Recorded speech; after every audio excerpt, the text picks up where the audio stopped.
Doutora, seja bem-vinda à Rádio Costa Oeste. Obrigada. Nós temos algumas dúvidas pertinentes a esse período eleitoral. Vamos lá. Uma dúvida que tem sido muito recorrente por parte dos eleitores, o que não é permitido a partir de agora, com vistas à campanha eleitoral, que o eleitor tem que se atentar.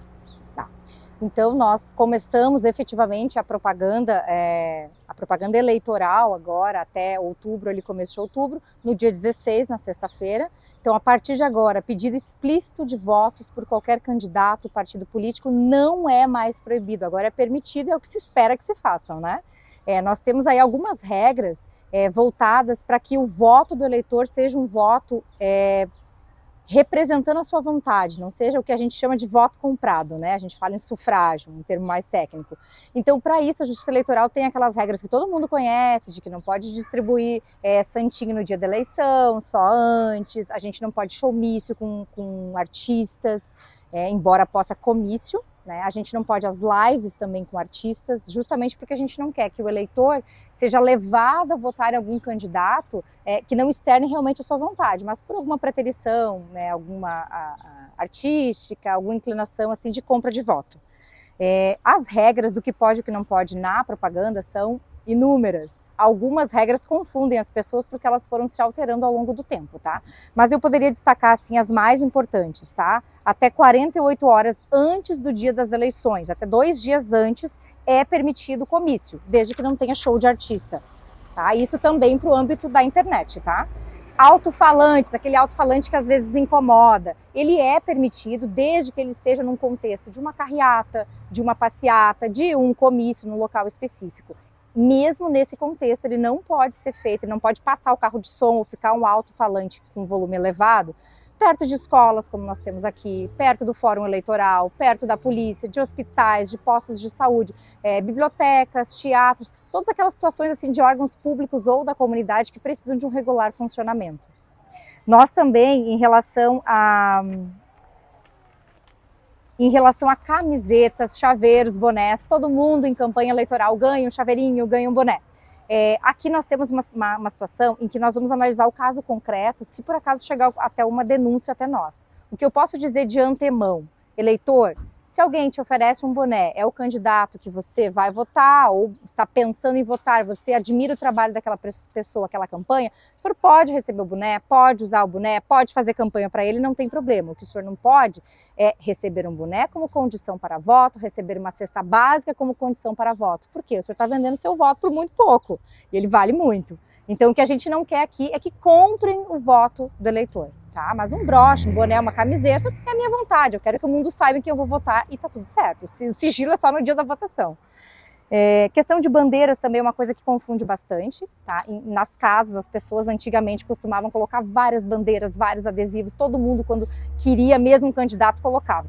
Hoje, mesmo que seja o candidato que a pessoa vai votar, é um adesivo de até meio metro quadrado. Não são 4, 5 adesivos de meio metro um do lado do outro, fazendo uma visão de outdoor, que também é proibido. É um adesivo, basta, a pessoa passa na frente da sua casa, ela vai conseguir ver o candidato que você quer votar, vai dar força para aquele candidato sem exageros.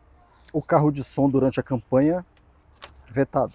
Ele pode, o carro de som pode, como eu disse, ele não pode passar perto do hospital, perto de locais de entes públicos, de escolas, para não atrapalhar o andamento desses locais durante o funcionamento. Claro, final de semana não teria problema, exceto a área de saúde. Mas o carro de som, ele precisa estar em um contexto de passeata, de carreata ou de comício. Não existe mais aquilo que acontecia antigamente na minha infância, eu acho, da maioria das pessoas, de passar aquele carro de som no domingo de manhã cedo pela cidade inteira de porta em porta. Isso não tem mais. E tem uma regulamentação com relação ao decibéis? Sim, até 80 decibéis. Não é um valor muito alto esse. De longe a gente já consegue identificar se tem problema.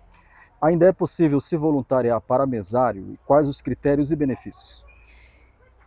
Assim, nós já enviamos a convocação dos mesários, tá? Ficamos muito felizes em saber que aqui em São Miguel, não me lembro, não me recordo agora o percentual de Itaipulândia, mas em São Miguel mais de 50% dos nossos mesários são voluntários. Isso é um grande feito, não é uma realidade de todos os lugares do Brasil.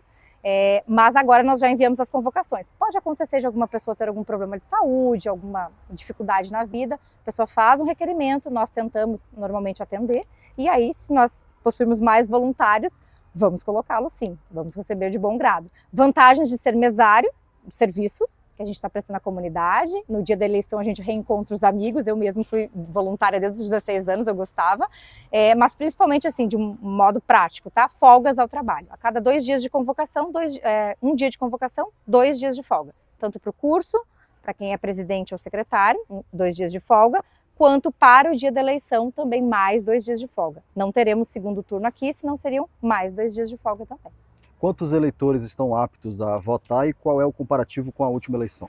Sim, eu não tenho comparativo com a eleição anterior, eu tenho em relação aos candidatos, mas nós temos hoje atualmente em São Miguel 21.633 pessoas, eleitores aptas à votação, e em Itaipulândia 9.696. Nós tivemos uma alteração significativa, foi no número de candidatos, né? Isso foi um efeito até no Brasil todo, é uma redução significativa. Então, da eleição municipal de 2020 para essa de 2024, em São Miguel, nós tivemos uma redução nos candidatos a prefeito de 9 para 3 e de vereadores de 98 para 85. Já em Itaipulândia, nós tivemos no cargo de prefeito uma redução de 6 candidatos para 2 candidatos, para a prefeitura, e para a vereança de 95 para 54, né, que foi a redução mais significativa. Dá para dizer que tem muito jovem que vai votar nessa eleição agora, doutor? Nós estamos apurando ainda, né, o registro das candidaturas, já encerrou o prazo para isso no dia 15, mas a gente precisa agora avaliar a documentação, infelizmente acontecem alguns indeferimentos, mas a princípio sim, no levantamento inicial temos mais mulheres, temos mais jovens, o que é excelente, né? Colocando o nome à disposição? Sim. E votantes também? Eleitores? Eleitores nós não temos esse levantamento, eu não tenho percentual aqui, mas eu acredito que sim. Perfeito. Nós tivemos uma adesão boa de jovens aqui. Como é que fica o horário de funcionamento em período eleitoral? Nós trabalhamos agora de modo muito mais constante, né? Então, no final de semana nós temos um plantão, tanto no sábado quanto domingo, eventualmente algum feriado. Tá? Esse plantão ele é para situações de urgência, para protocolo de alguma denúncia, alguma irregularidade, que as pessoas não precisam se dirigir até a Justiça Eleitoral para fazer, tá? Elas podem fazer do conforto de casa, basta baixar lá na sua App Store ou no seu aplicativo lá no site de aplicativos, baixar o Pardal. É um aplicativo muito interessante que foi criado pela Justiça Eleitoral, para que a pessoa faça a denúncia de casa e já junte ali a prova do que ela considera que está irregular. Então, por exemplo, nós não podemos outdoor, é proibido, de qualquer forma. A pessoa está passando num lugar e ela vê um outdoor ali com um candidato, seja um que ela apoia ou não. Então ela tira a foto daquele outdoor, já coloca o endereço, coloca ali todos os dados que podem nos ajudar a identificar, e dali para frente a gente apura essa irregularidade e aplica a multa eventualmente, se for o caso. Perfeito. Que contribuição a comunidade pode fazer nesse período eleitoral? Então, a comunidade são os olhos, né? As pessoas são os olhos aqui da Justiça Eleitoral, a gente não tem como estar presente em todos os lugares, então, como eu falava antes, nós temos alguns mecanismos, tá? O primeiro deles, gralha confere. Em relação às fake news, que é o grande problema das eleições, tá? Vai ter segundo turno em São Miguel. Não, não vai ter segundo turno em São Miguel. Como é que eu sei se isso é verdade ou não? No WhatsApp da minha família eu recebi essa informação.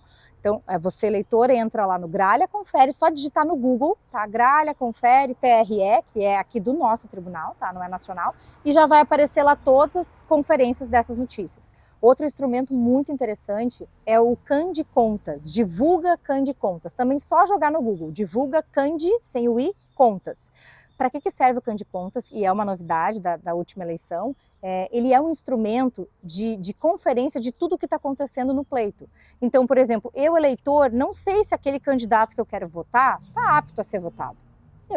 Eu ouvi um boato no WhatsApp de que ele tem um processo na Justiça Criminal, que ele não vai poder concorrer. Bom, entra lá, digita o nome do candidato e vai aparecer se ele está apto, se ele está sub júdice, como a gente chama, que é ainda em análise da Justiça, ou se ele teve o registro dele indeferido.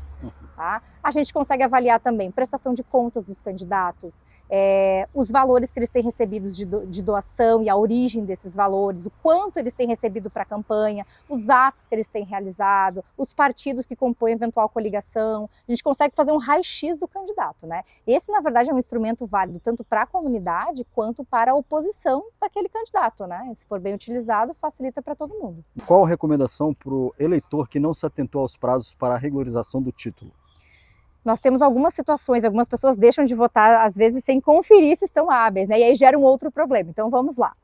A pessoa precisa estar quite com seus deveres eleitorais, tá? Então, ela não pode ter sofrido nenhuma condenação criminal, não pode ter sofrido nenhuma condenação por ato de improbidade. São situações com a justiça comum que vão repercutir no eleitoral. Fora dessas situações, quando a pessoa deixa de comparecer à votação sem nenhuma justificativa, sem falar nada para ninguém, por 3 eleições, ela tem o seu título cancelado. Essas pessoas, nessa situação, 3 eleições, não podem votar agora porque o período de regularização já passou. Agora, aquela pessoa não votou na eleição geral passada por qualquer motivo, não justificou, ela recebe uma multa, é um valor até pequeno essa multa, e efetuando o pagamento dessa multa, ela consegue votar nessa eleição. Curiosidade de bastidores, doutora, a senhora já esteve à frente de outras eleições, e o que esperar da condução da eleição aqui em São Miguel do Iguaçu e Itaipulândia? Sim, aqui em São Miguel eu iniciei na comarca faz aproximadamente 1 ano, né? Então são as minhas primeiras eleições aqui, mas eu já participei das eleições gerais em Marmeleiro, comarca de onde eu vim. E há uma diferença significativa, lá foram eleições bem tranquilas, né? Aqui o que me alertaram, por enquanto não se concretizou, mas o que me alertaram é que há sim um acirramento, quanto mais próximo ali do pleito, tanto aqui quanto em Itaipulândia. Então, infelizmente, nós esperamos assim alguns embates aí jurídicos, né? Dentro do possível, a gente vai tentar resolver com o mínimo de interferência da Justiça Eleitoral, mas até o momento os trabalhos têm corrido com normalidade. Foi levantada a questão da gratuidade no dia da votação? A gratuidade do transporte? Sim, esse é um dado que a gente está levantando ainda, a gente já está fazendo alguns convênios, tá? Essa é uma facilidade que é geral, justamente porque para evitar aquele transporte interessado, porque esse seria um desinteressado por candidatos, né? Infelizmente é uma prática aí muito arraigada de encher um ônibus ali, o candidato freta o ônibus e leva todo mundo para votar nele. Então não precisa, as pessoas não precisam desse tipo de ajuda, tá? A Justiça Eleitoral vai disponibilizar, nós não temos ainda o percurso por onde essa linha vai passar, mais de uma linha nós teremos, mas com certeza vai ter um transporte gratuito sim. Em nome da Rádio Costa Oeste, quero agradecer a tua disponibilidade e desejar boas-vindas, né, a São Miguel do Iguaçu e Itaipulândia na nossa região. E mais que isso, desejar também que você tenha uma excelente condução nas eleições de 2024. Obrigada.